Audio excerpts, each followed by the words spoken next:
اعوذ باللہ السمیع العلیم من الشیطان الرجیم بسم اللہ الرحمن الرحیم الحمد للہ رب العالمین الصلاة والسلام علی سیدنا و نبینا ابی القاسم محمد اللہم صلی علی محمد وعلی اہل بیتہ الطیبین الطاہرین المعصومین اما بعد فقد قال الرضا علیہ السلام هذا المولود الذي لم يولد مولود اعظم برکة على شیعتنا منه صلوات پڑھیں محمد و آل محمد صلی علی محمد و آل محمد۔ خداوند متعال کا شکر اور سپاس ہے جس نے ہمیں یہ توفیق عنایت فرمائی کہ ہم آج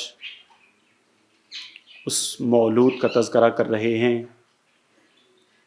جس سے امام رضا علیہ الصلاۃ والسلام نے فرمایا ہے کہ یہ مولود، یہ بچہ ایسا بچہ ہے، ایسا مولود ہے، ایسا بابرکت مولود ہے کہ اس سے پہلے ایسا بابرکت بچہ پیدا نہیں ہوا۔ یہ ہمارے شیعوں کے لیے بہت بابرکت ہستی ہے، اور امام کے اسی فرمان کو، اسی حدیث کو سرنامہ کلام قرار دیا ہے۔ اور آج کی گفتگو میں کوشش بھی یہی ہوگی کہ ہم سمجھنے کی کوشش کریں گے کہ امام محمد تقی علیہ الصلاۃ والسلام کو بابرکت کیوں کہہ رہے ہیں۔ ویسے تو یہ سبھی ہستیاں بابرکت ہیں، ویسے تو سبھی ہستیاں ہی ایسی ہیں جن میں خداوند متعال نے برکت قرار دی ہے، ہدایت کی برکت ہے اور دسیوں نوعیت کی برکات ہیں جو ان کے وجود سے انسانوں پر جاری ہیں۔ امام رضا علیہ الصلاۃ والسلام نے امام جواد کے، امام محمد تقی علیہ الصلاۃ والسلام کے وجود کو خاص طور پر بابرکت کہا ہے، تو لہٰذا ضرورت ہے اس امر کو سمجھنے کی۔ اپنے آج کے مختصر وقت میں پوری کوشش کروں گا کہ اس مسئلے کو جتنا ممکن ہو سکے بیان کر دوں۔ یہ بات یاد رکھیے گا کہ ہم انسانوں کی ایک خصوصیت ہے، وہ یہ کہ ہم زندگی گزارنے میں مستقل طور پر زندگی نہیں گزار سکتے۔ ہم ہمیشہ اپنی حیات میں دوسروں کی جانب نگاہ کرتے ہیں، دیکھتے ہیں، اور صرف دیکھتے نہیں بلکہ ہماری کوشش یہ ہوتی ہے کہ ہر وہ فرد جسے ہم اپنے سے بہتر تصور کرتے ہیں اس کے مطابق اپنی زندگی کو گزاریں۔ اگر ہم کسی فرد کو کھانے پینے میں اپنے سے بہتر سمجھتے ہوں تو ہم کوشش یہ کریں گے کہ ہمارے دسترخوان پر وہ غذائیں موجود ہوں، وہ کھانے موجود ہوں جو فلاں کے دسترخوان پر موجود ہوتی ہیں۔ کیوں؟ اس لیے کہ کھانے پینے کے معاملے میں فلاں شخص، فلاں گھرانہ، فلاں ہستی ہم سے بہتر ہے۔ اگر لباس کا معاملہ ہو تو لباس چاہے اپنا ہو، چاہے اہل خانہ کا ہو، بچوں کا ہو، جس کا بھی لباس ہوگا، ہم جس فرد کو اپنے سے بہتر تصور کریں گے، جس گھرانے کو اپنے سے تصور کریں گے کہ یہ ہم سے بہتر گھرانہ ہے، تو لا محالہ نہ چاہتے ہوئے بھی ہماری کوشش یہ ہوگی کہ ہم لباس ایسا پہنیں جو اس گھرانے جیسا ہو۔ ہم لباس اپنے لیے، اپنے بچوں کے لیے، اپنے خاندان کے لیے ایسا انتخاب کریں کہ جو اس خاندان جیسا ہو۔ یہ ہماری انسانوں کی عادت ہے۔ صرف لباس نہیں، صرف کھانا پینا نہیں، بلکہ رہن سہن کے تمام اصولوں میں، تمام رسومات میں، تمام رسم و رواج اور رہن سہن ہر پہلو میں ہماری یہ کوشش ہوتی ہے کہ ہم اپنے سے بہتر یا اپنے ارد گرد موجود افراد کی طرح سے زندگی گزاریں۔ مستقل طور پر زندگی نہیں گزار سکتے۔ جداگانہ زندگی گزارنا ہمارے لیے تھوڑا سا پیچیدہ ہوتا ہے. ہم وہ لباس پہن سکتے ہیں جو ممکن ہے شمالی امریکہ یا جنوبی امریکہ کے ملکوں کا مقامی لباس ہو، پہننے میں کوئی حرج نہیں ہے، لیکن نہیں پہنیں گے. اس ملک میں رہتے ہوئے، اس سرزمین پر رہتے ہوئے ایسا لباس اپنے لیے منتخب نہیں کریں گے. کیوں؟ اس لیے کہ یہاں جو ارد گرد ہمارے لوگ رہ رہے ہیں وہ ایسا لباس نہیں پہنتے. تو اس سے ہمیں یہ احساس ہوتا ہے کہ انسان کو زندگی گزارنے کے لیے، اور یہ ایک ایسا احساس ہے جس سے کوئی انکار نہیں کر سکتا، زندگی گزارنے کے لیے ہمیشہ کسی نہ کسی ماڈل کی، کسی نہ کسی نمونہ عمل کی ضرورت ہوتی ہے.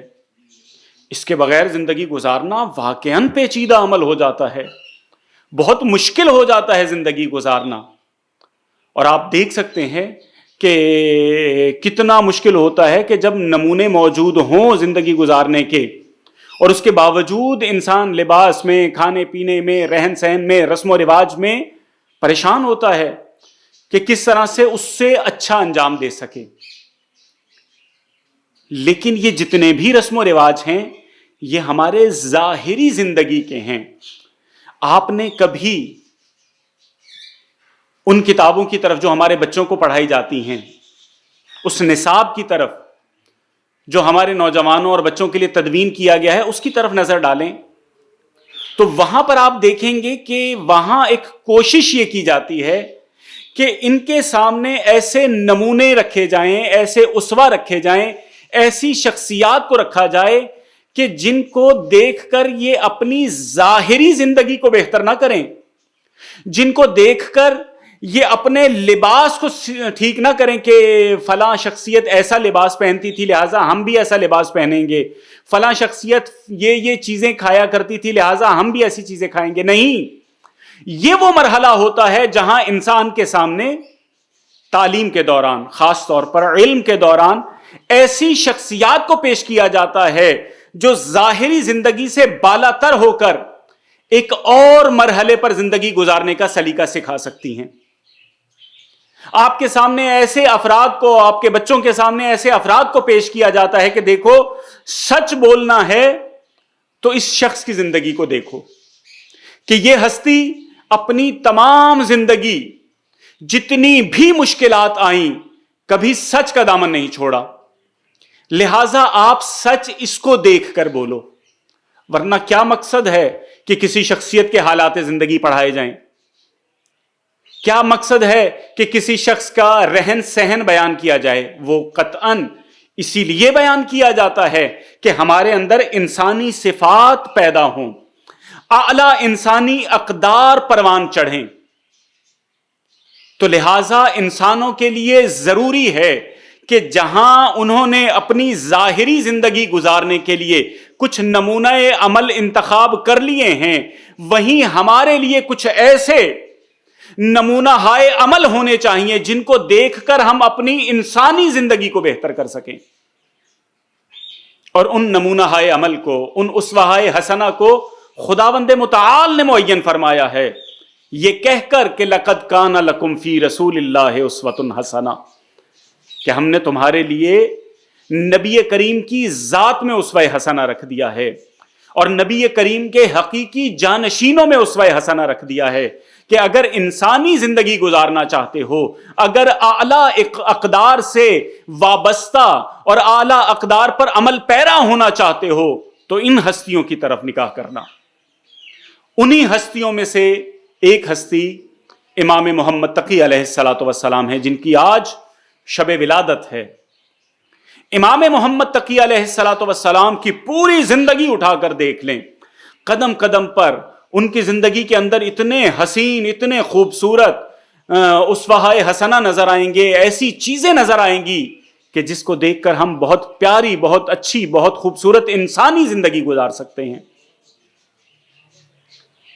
میں کوشش کروں گا کہ اپنی گفتگو کو امام رضا کے فرمان کی طرف لے جاؤں، لیکن صرف گفتگو کو ربط دینے کے لیے، اس منزل تک لے کر جانے کے لیے یہاں چند واقعات، چند چیزوں کا تذکرہ کروں گا. ہم انسانی زندگی گزارنے کے لیے، ہم بہترین زندگی گزارنے کے لیے اسوہ حسنہ کی طرف محتاج ہیں. امام جواد علیہ الصلوۃ والسلام، امام محمد تقی علیہ الصلوۃ والسلام کی